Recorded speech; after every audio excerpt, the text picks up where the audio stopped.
출애굽기 20장 13절입니다. 출애굽기 20장 13절 제가 읽겠습니다. 살인하지 못한다. 굉장히 간결하죠. 살인하지 못한다. 이 6번째 계명은 살인하지 못한다입니다.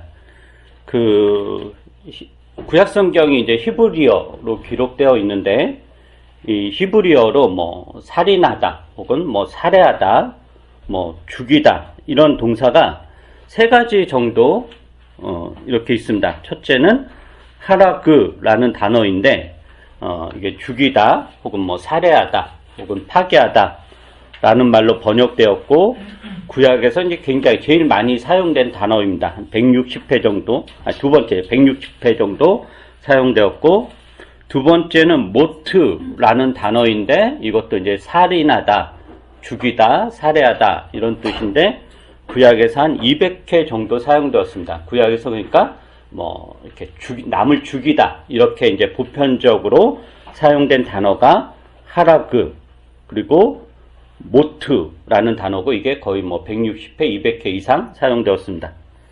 그 다음에 3번째는 라차흐라는 단어인데, 이게 하라그나 모트보다 좀 적게 쓰였습니다. 구약에서 한 40회 정도 쓰였다라고 그래요. 제가 세보진 않았고, 검색해보면 이렇게 나옵니다. 이 출애굽기 20장 13절에 나오는 살인하다에 사용된 단어가 뭐냐면 라차흐입니다.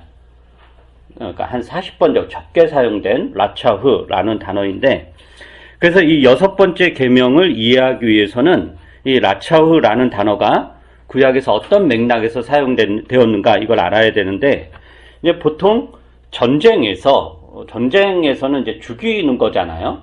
적군을 죽이고 그런 거고, 또 이제 어떤 범죄를 저질렀을 때 그런 형벌 중에 사형 제도가 있잖아요. 사법제도에서 나오는 그런 사형. 그러니까 전쟁에서 적군을 죽이거나 범죄를 저지른 사람을 재판을 통해서 사형에 처하는 데 사용될 때는 이 라차흐라는 단어는 사용되지 않았습니다. 그래서 학자들이 유추하건대 6번째 계명이 금하는 살인하지 못한다 라는, 여기에는 전쟁이라든가 사형 등을 통해 이루어지는 그 죽음을 금하는 것은 아니다 라고 대부분 이제 이야기를 합니다. 그리고 이제 그게 맞는 이유가 구약에 보면 하나님의 거룩한 전쟁도 있었고, 또 구약의 율법에 보면은 다른 사람을 살해한 자는 사형에 처한다, 이런 하나님이 세우신 율법들이 있잖아요. 그러면 이 살인하지 못한다고 배치가 되는 건데, 여기서 사용한 살인하지 못한다라는 거는 전쟁이라든가 사법제도의 사용은 아니다라는 거죠. 그렇다면 이 6번째 계명에서 금지하는 살인은 무엇일까? 살인하지 못한다라고 그랬을 때, 이 살인은 뭔가 보면은 10계명이 어떤 맥락에서 주어졌는지 이해하면은 여기에서 금지하는 살인이 무엇인지를 우리가 유추할 수 있습니다.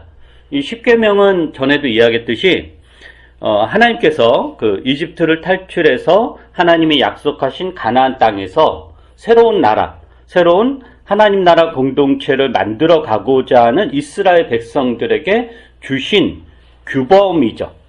그래서 이 10계명의 내용은 하나님 나라 공동체 안에서 그 백성들이 서로 어떤 관계를 맺어 가야 되는가, 하나님과는 어떤 관계를 맺어 가야 되고, 또 하나님이 한 식구로 묶어주신 그 이웃들과는 어떤 관계를 맺어 나가야 하는가에 대한 내용입니다. 그래서 10계명이 금지하는 내용은 다 뭐냐면은 공동체를 파괴하는 내용들이에요. 부모를 업신여긴다든가, 살인을 저지른다거나, 이웃의 것을 탐낸다거나, 도둑질한다거나, 거짓 증거하거나, 혹은 간음을 하거나, 이런 모든 것은 그 공동체의 관계를 파괴하는 것으로서 10계명이 금하는 제약들인 거죠. 그렇기 때문에 살인하지 못한다라는 이 계명에서, 여기에서 금지하는 살인은 어떤 이유나 상황이든지 간에 하나님 나라 백성의 공동체 안에서 이웃을 살해해서는 안 된다라는 것을 의미합니다. 더 나아가 하나님과 언약을 맺은 백성을 그 어떤 이유에서라도 죽여서는 안 된다라는 것을 의미하죠. 그러니까 이웃과의 관계에서 우리가 어떤 갈등이라는 게 있잖아요. 갈등도 있고 그 갈등으로 인한 분노도 있고 소위 죽이고 싶은 마음도 생기죠. 죽일 만한 뭐 그런 이유도 있을 거고 그런 게 있다고 하더라도 죽여서는 안 된다라는 것을 의미하는 거예요. 왜냐하면 이게 이제 공동체에 주어진 건데 공동체에서 주어졌다는 결국 이웃과의 관계를 위해서 주어진 거잖아요. 근데 이웃과의 관계에서 살인은 극단적 파국이죠. 그리고 관계를 회복할 수 있는 여지 자체를 파괴하는 거잖아요. 싸우고 뭐 이렇게 하더라도 어쨌든 상대방이 있잖아요. 그럼 언젠가는 회복될 가능성 있잖아요. 근데 이제 죽인다라는 것은 그 회복될 가능성 자체를 파괴하는 거죠. 그래서 이 6번째 계명에서 금지하는 살인은 이 공동체 안전을 깨트리는 그 살인을 금지하는 겁니다. 공동체 안전을. 이게 이제 기본적인 이야기고 조금 더 확대해서 이야기를 해보도록 하겠습니다. 성경에서 살인을 금지하는 이제 근본적인 이유는 뭐냐면은 모든 인간은 하나님의 형상으로 지음을 받은 존재이기 때문입니다. 그래서 살인은 한 사람이 세상에서 없어지는 정도가 아니라 하나님의 형상이 파괴되는 것. 즉 살인은 하나님의 형상을 없애는 것으로서 극단적으로 극단적으로 표현하면 하나님을 살해하는 행위입니다. 살인은. 그래서 살인을 금지하는 거죠. 그 다음에 또 하나의 이유는 뭐냐면은 성경은 이 생명을 누구에게 속했냐라고 이야기하냐면은 하나님에게 속했다라고 이야기하죠. 생명을 하나님에게 속한 것.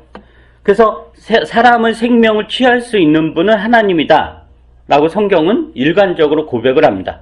그래서 하나님은 생명을 주시기도 하고 생명을 거두어 가시기도 하죠.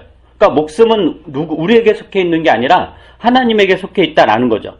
그런데 살인이라는 것은 하나님을 무시하고 하나님의 자리에 앉아서 하나님의 역할을 하려는 행동으로서 매우 교만한 것이고 하나님의 자리를 찬탈하는 그런 신성모독적인 죄악이다라고 할 수 있습니다. 이 살인이라는 것은 어쨌든 내가 누군가를 죽인다. 살인이라는 것은 최종적이면서 절대적인 판단이잖아요. 그거는 돌이킬 수 없는 거잖아요. 그죠?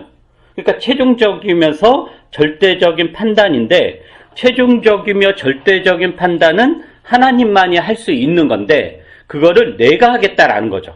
내가 하겠다라는 것으로서 살인은 인간 최대의 교만입니다. 이제 이런 것을 한번 생각을 해보죠. 살인하지 못한다라는 이 계명은 조금 더 구체적으로 이야기하면 개인의 복수심으로 인한 살인을 금지하는 것입니다. 한 공동체가 유지되기 위해서 사실 사적 보복은 최소화되어야 되죠. 사회 구성원 모두가 심판관이 되어서 서로를 난도질해버리면 그 공동체는 유지될 수 없습니다. 아무리 복수심에 불타오르더라도 그 해결을 공적 시스템을 통해 해결하는 것이 성숙한 공동체입니다. 그래서 굉장히 조심스러운 이야기지만 예를 들어 어떤 흉악한 범죄를 저지르고 이 사법제도에서 부여한 책임을 형량을 다 채우고 이렇게 나오잖아요. 나오면 사실은 그 사람이 살 수 있게끔 해줘야 되는데 이제 그 다음부터 이제 여론 심판이 일어나죠. 다 들고 일어나서 그 사람을 자기 옆집에 못 살게 하고 이사 오는 걸 막고 이사를 가게 하고 그 사람이 더 이상 그런 게 다 사적 보복이거든요. 그렇게 사적 보복으로 사회 안전을 유지하려고 하는 것은 굉장히 미성숙한 사회이고 거의 그냥 각자 도생의 각자가 왕이 돼서 각자가 서로 심판하는 그런 굉장히 위험한, 오히려 그런 사회가 위험한 사회입니다. 아무리 복수심에 불타오르더라도 그 해결을 공적 시스템을 통해 해결하는 것이 성숙한 공동체입니다. 물론 공적 시스템을 통한 해결이 느리고 답답해서 사적 보복을 통한 해결이 시원해 보이긴 하죠. 그러나 사적 보복에 의존한 사회는 망한 사회입니다. 우리가 최근에 이제 더 글로리라는 영화에 환호하는 이유는 그게 사적 보복이잖아요. 그러니까 공적 시스템이 망가지고 처음에 이제 교사라든가 이게 다 공적 시스템이 해결돼야 되는 거였는데 그게 다 망가진 거잖아요. 그 동문의 세계에서는. 그래서 이제 사적 보복을 하는 거고 그 사적 보복이 우리에게 굉장한 어떤 카타르시스를 주죠. 그건 영화일 뿐이죠. 그게 실제로 모두가 다 그런 식으로 나선다면 우리는 집 밖에 나서지 못할 것입니다. 다들 총을 들고 다 칼을 들고 복수심에 불타오르기 때문에 그런데 이제 이 현대사회에서 이 심판관, 하나님이 앉아 있어야 될 이 심판관의 모습은 주로 또 어떻게 나타나냐면은 인터넷 그런 여론으로 나타나죠. 대표적인 게 악플이죠. 누군가 무엇을 잘못했다라는 기사가 나오면 득달같이 달려들어서 온갖 저주의 욕설을 퍼붓죠. 그리고 그 상황과 맥락에 대해 잘 알지도 못하면서 자신이 정의의 하신이라도 된 것처럼 칼을 휘두르며 사람을 난도질해 놓습니다. 그게 사적 복수심인 거예요. 그리고 그런 사적 복수심을 자기가 충족한 것을 인해서 나는 바른 사람이다. 나는 정의로운 사람이다. 라는 착각을 주고 그런 식으로 이 사회가 유지되고 자극되는 게 굉장히 이제 건강한 사회가 아닌 거죠. 근데 이제 한국 사회가 점점 그렇게 돼가고 있지 않은가라는 그런 마음도 듭니다. 그 다음에 이 살인하지 못한다라는 계명에서 이 공동체가 이 사회의 유지하기 위해서 시행하는 그런 법적 제도가 있잖아요. 사형 제도라든가 또 타국과의 전쟁에서 자국민을 보호하기 위해 적군을 죽여야 되는 이런 살인은 이 6번째 계명에는 해당되지는 않거든요. 그리고 성경은 이러한 살인은 원칙적으로 허용을 해요. 누가 흉악한 범죄를 저질렀을 때 사형 제도라든가 저기 이제 그러니까 침략을 했을 때 그것과 맞서 싸우면서 어쩔 수 없이 적을 죽여야 되는 이런 것들에 대해서 성경은 원칙적으로 허용을 하죠. 왜냐하면 그렇게 해야 공동체가 유지될 수 있죠. 그게 작동이 안 되면은 공동체가 유지될 수 없는 거잖아요. 그런데 우리가 염두에 두어야 되는 것은 뭐냐면은 이러한 공적 시스템도 사람에 의해서 운영이 되는 거고 사람은 늘 실수가 있기 때문에 사형이라는 제도가 공동체의 유지를 위해 어쩔 수 없는 제도라고 하더라도 실제로 이루어진 현실 세계에서 실제로 이루어진 수많은 사형들이 정당했는가에 대해서는 늘 의문을 가져야 된다. 의문의 여지가 굉장히 많죠. 미국에서도 잘못된 판결로 인해 사형당한 사람들이 굉장히 많거든요. 엄청나게 많아요. 그래서 나중에 수십 년이 지나서 그게 복권이 되기도 하고. 근데 뭐예요? 이미 죽었는데. 그리고 이미 지금 그 사형 판결 가지고 있는 사람들을 다시 재심하니까 무죄 판결도 굉장히 많이 나오고 또 독재 권력을 유지하기 위해서 사형 제도를 통해 수많은 사람들이 살해를 당했잖아요. 일단 전쟁은 어떤가요? 모든 전쟁이 정의로운 전쟁인가? 모든 전쟁이 자국민의 보호를 위해 불가피하게 선택할 수밖에 없었던 것인가? 라고 하면 대부분의 전쟁은 그렇지 않습니다. 권력자들의 사리사욕을 위한 전쟁이 훨씬 더 많죠. 러시아가 우크라이나에 침공한 게 무슨 명분이 있고 러시아 국민은 무슨 보호하기 위한 거겠어요? 희한한 그 독재 사이코패스 같은 그 독재자의 야망에 의한 불행한 일이죠. 그러면 그게 전쟁에서의 살인, 전쟁에서의 죽임, 사형 제도를 통한 어떤 공적 시스템을 통한 사형이라고 하더라도 제6계명에 그러면 어긋나지 않는가? 그렇게 따지면 어긋나는 거죠. 그런 맥락에서 우리가 현대사에서 이 살인하지 못한다는 게 어떻게 확대돼야 되는가? 이것을 고민을 해야 됩니다. 그러니까 살인하지 못한다라는 계명에 공적 시스템에 의한 사형이나 전쟁에서 적군을 죽이는 것이 포함되어 있지 않지만 우리가 사는 이 실제 세계에서 일어나는 사형이라든가 전쟁에서의 죽음 등은 6번째 계명에서 금지하는 살인할 수 있다라는 거에 살인할 수 그 살인은 맥락이다라는 거죠. 그래서 이런 맥락에서 살인하지 못한다라는 계명에 사형 제도나 전쟁에서의 살인 등이 해당되지 않는다고 하더라도 그러한 죽음을 정당화하는 것이 아니라 그러한 죽음의 정당성에 대한 의문을 늘 가지고 있어야 됩니다. 그게 6번째 계명을 지키는 길이죠. 예를 들면 사형제 폐지 운동이라든가 전쟁에 반대한다라는 평화주의 운동이라든가 이런 게 다 살인하지 못한다라는 이 계명을 지키기 위한 그런 고민에 따른 행동일 것입니다. 그 이제 어떤 보수주의자들은 야 6계명은 사형제도나 전쟁에서 이거 이야기하는 게 아니야. 그러니까 그건 정당화될 수 있어. 그래서 사형제도는 유지가 돼야 돼. 라는 게 얼마나 이렇게 말 같지도 않은 오히려 6계명을 어기는 6계명을 금지 아닌 살인을 행하는 인가 이런 고민을 우리가 해봐야 됩니다. 그 다음에 이제 자살은 어떻게 받아들여야 될까요? 자살. 전통적으로 기독교에서는 자살을 자신에 대한 살인이라고 해서 죄악으로 여겼습니다.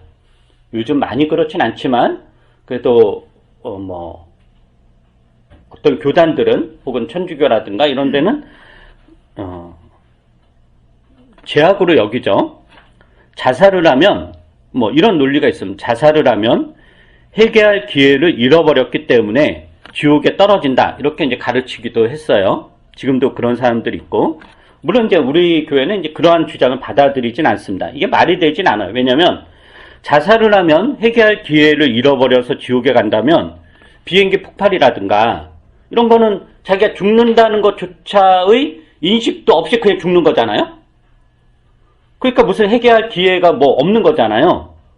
그런 사람은 오히려 자살하는 사람, 이게 그냥 말이 그렇다면, 자살하는 사람은 떨어진 순간에 회개할 기회라도 있었지만, 비행기 폭발로 이렇게 죽는 사람은 그것조차도 없는 거잖아요? 그렇다고 우리가 그렇다고 지옥에 간다니 그런 이야기 안 하잖아요. 그러니까 사실 말이 안 되는 거죠. 회개할 기회가 없어서 그렇다는 거. 모든 자살이 그런 것은 아니지만, 상당수의 자살은 우울증이라는 정신질환으로 인한 것입니다. 우리가 고칠 수 없는 암이라든가 이런 신체적 질환으로 인해 죽듯이 우울증이라는 정신질환이 사람을 자살로 몰아가기도 합니다.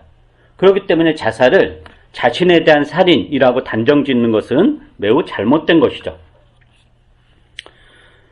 그리고 이런 맥락에서 또 자살을 찬미하거나 자살을 그 사람의 선택으로, 주체적 선택으로 보는 것도 매우 잘못된 것입니다. 대부분의 자살이 우울증이라는 정신질환으로 인한 것이라면 그 자살은 그 개인의 주체적 선택이 아니라 떠밀려서 죽은 것이나 마찬가지입니다.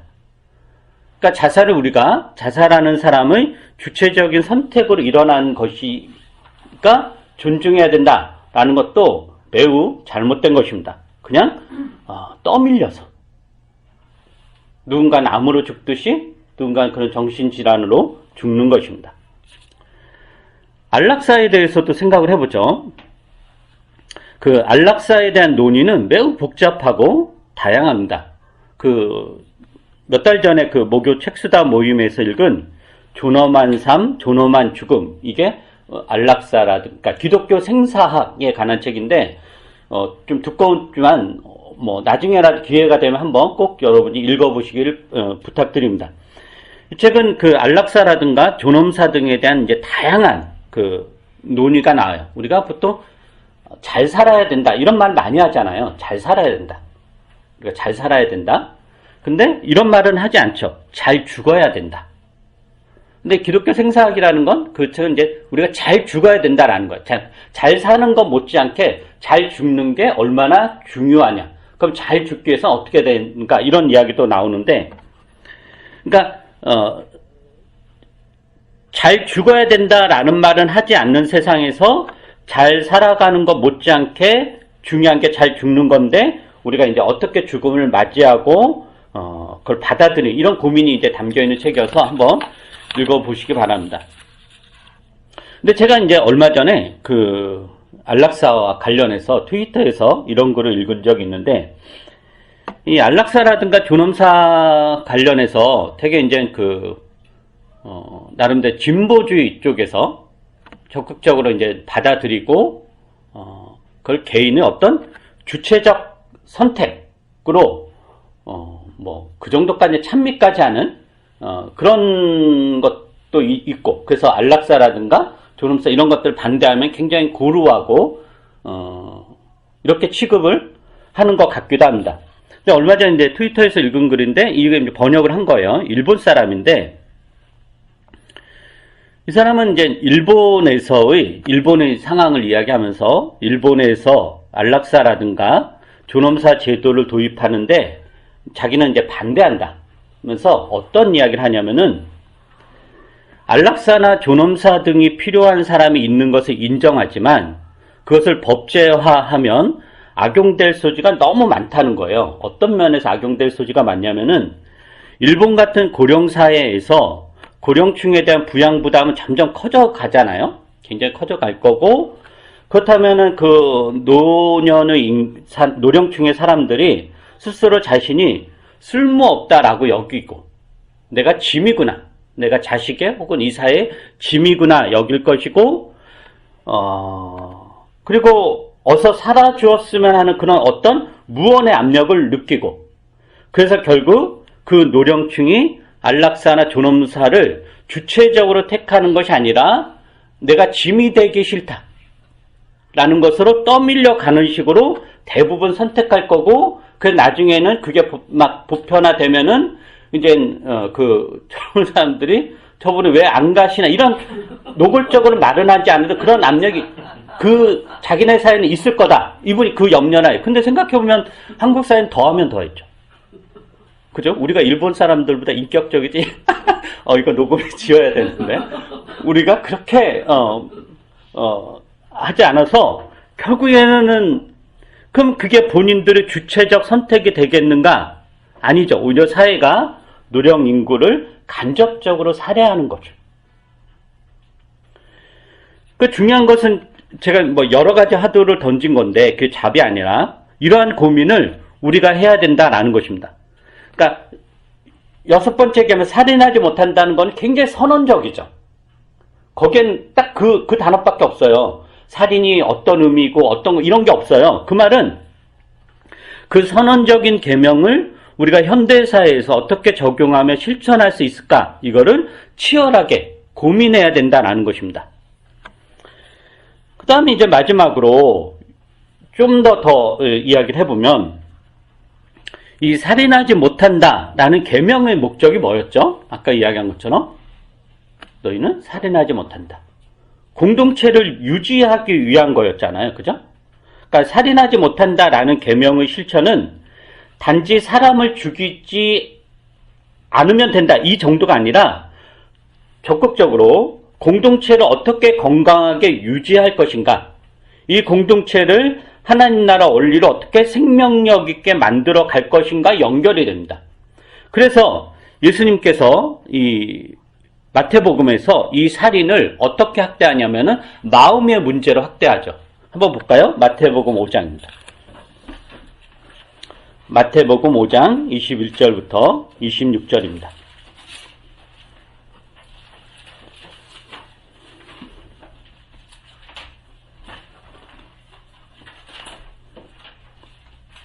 마태복음 5장 21절부터 26절 제가 한번 읽어보겠습니다. 옛 사람들에게 말하기를 살인하지 말아라. 누구든지 살인하는 사람은 재판을 받아야 할 것이다 한 것을 너희는 들었다.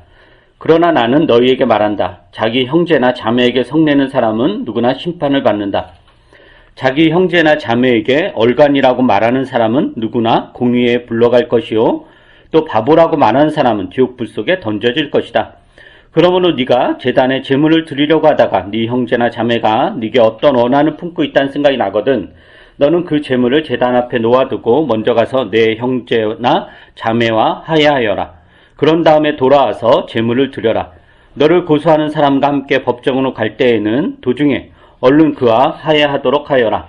그렇지 않으면 고소하는 사람이 너를 재판관에게 넘겨주고 재판관은 형무소 관리에게 넘겨주어서 그가 너를 감옥에 집어넣을 것이다. 내가 진정으로 너희에게 말한다. 너희가 마지막 한 푼까지 다 갚기 전에는 거기에서 나오지 못할 것이다. 여기에서 성낸다 라든가 이웃에게 얼간이, 바보 이렇게 말하는 게 단순히 누군가를 싫어하거나 미워하는 감정을 이야기하는 게 아니에요. 우리가 누구한테 얼간이라고 하죠. 바보라고 하고 쪼다.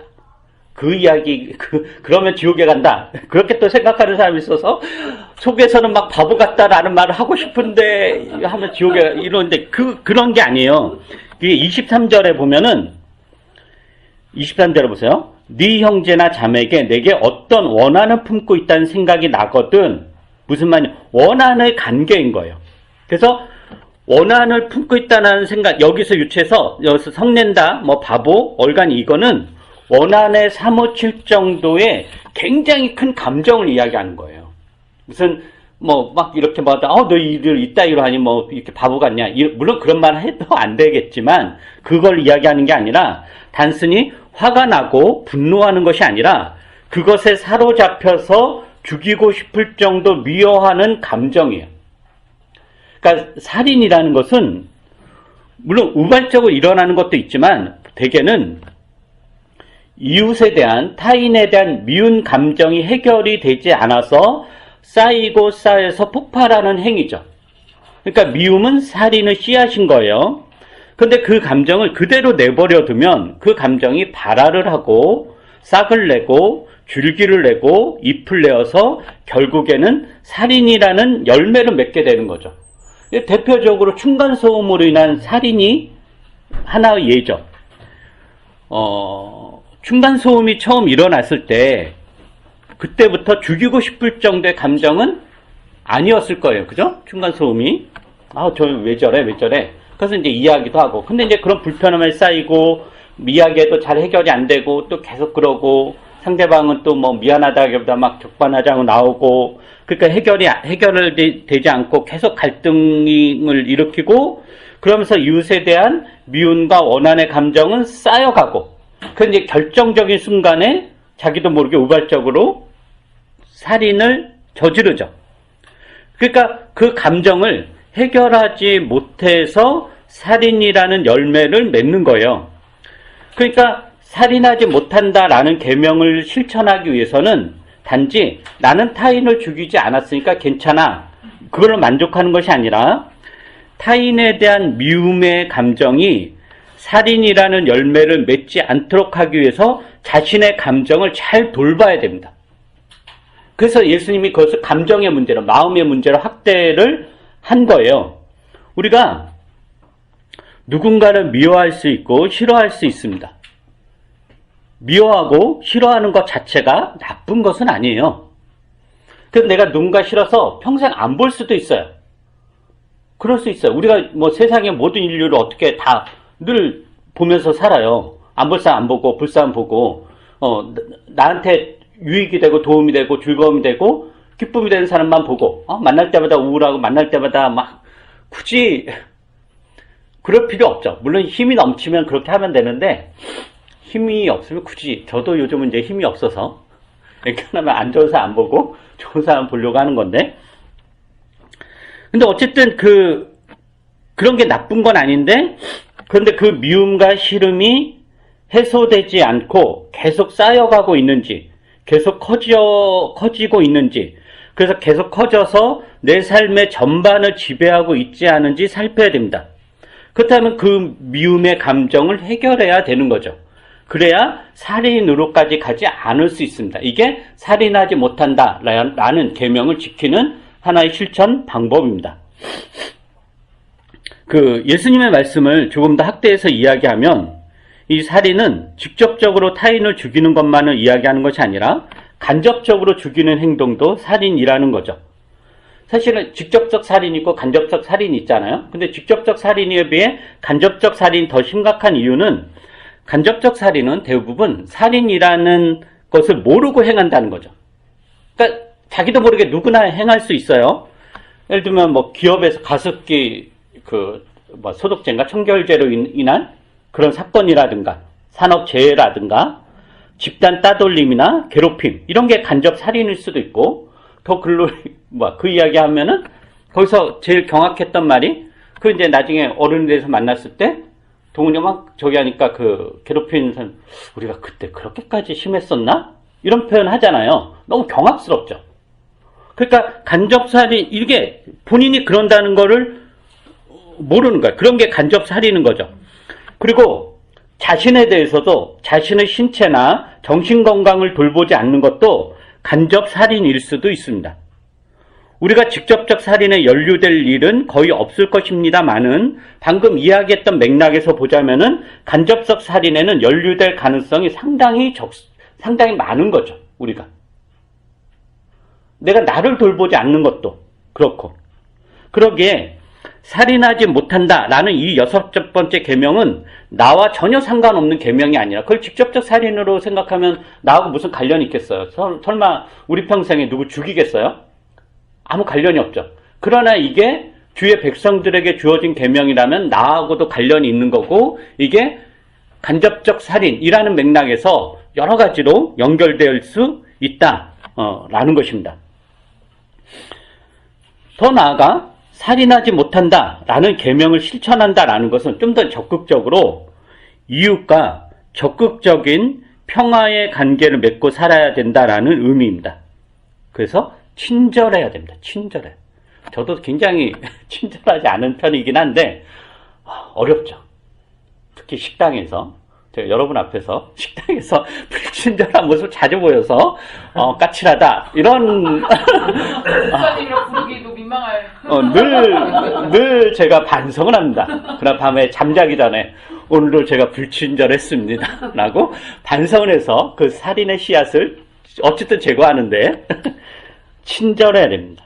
이웃에 대한 경계를 먼저 풀고 먼저 미소를 짓고 먼저 인사를 해야 됩니다. 나는 당신의 원수가 아니다 라는 것을 보여주어야 되죠. 우리 교회가 이제 오늘부터 이제 돕는 관계를 한 달 동안 시작을 합니다. 이 관계를 통해 여러분의 친절함을 연습해 보십시오. 이건 연습해야 됩니다. 교우들도 다 이웃이잖아요.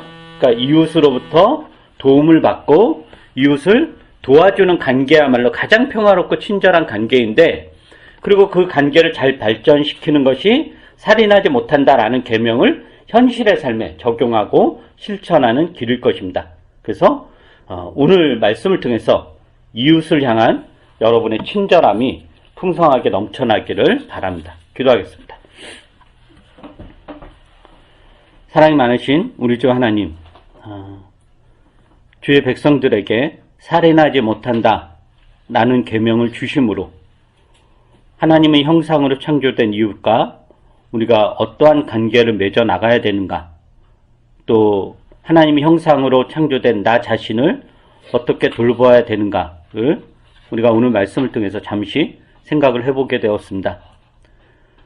어떤 상황에서 우리에게 뚜렷한 정답은 없지만 이 계명을 통해서 우리가 좀 더 고민하게 해주시고, 그래서 우리가 이 세상을 살면서 어떤 살인이든지 간에 연루되지 않고 오히려 반대로 이웃을 살리고 이웃과 더불어 평화의 관계를 맺어나가는 그런 은혜를 저희가 누릴 수 있도록 도와주시옵소서.